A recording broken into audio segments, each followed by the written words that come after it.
Live in D.C. Thank you so much. Let me now bring in retired Air Force Brigadier General John Teichert. Hey, General, I've been eager to talk to you this morning.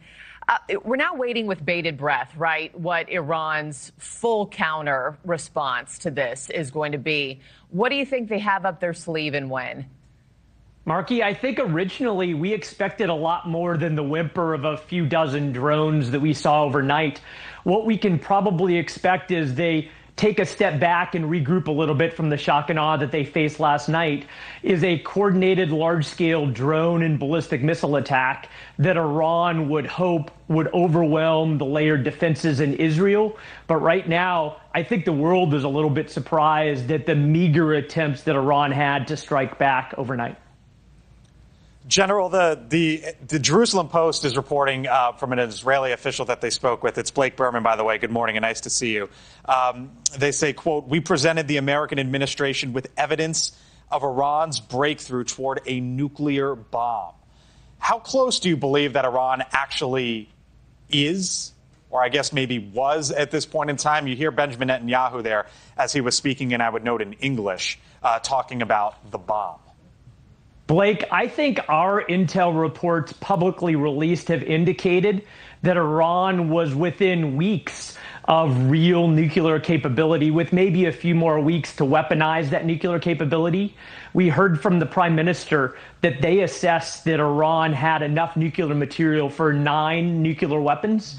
And the imminence of that threat is what drove Israel to make that strike last night as a preemptive unilateral strike against Iran and that nuclear program.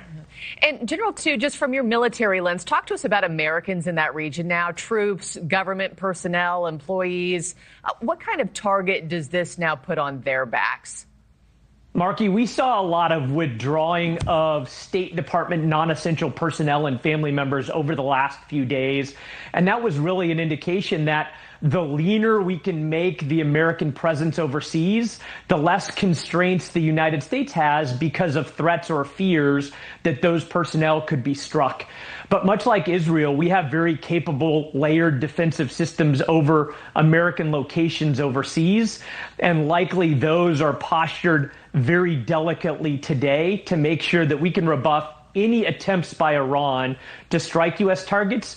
But Iran certainly is deterred in doing so, at least for now, because they know that while they were struck hard by Israel last night, that if they strike U.S. targets, then it gives all the pretext the United States needs to join Israel in offensive operations against Iran.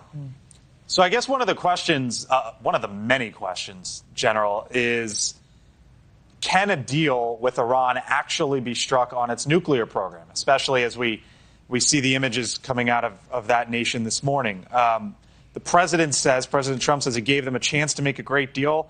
They just couldn't get it done. Iran, make a deal before there is nothing left. What do you think the prospects of any sort of deal are, and what might that look like? Blake, the president had given Iran 2 full months to make a deal. That deal or that timeline expired a couple of days ago.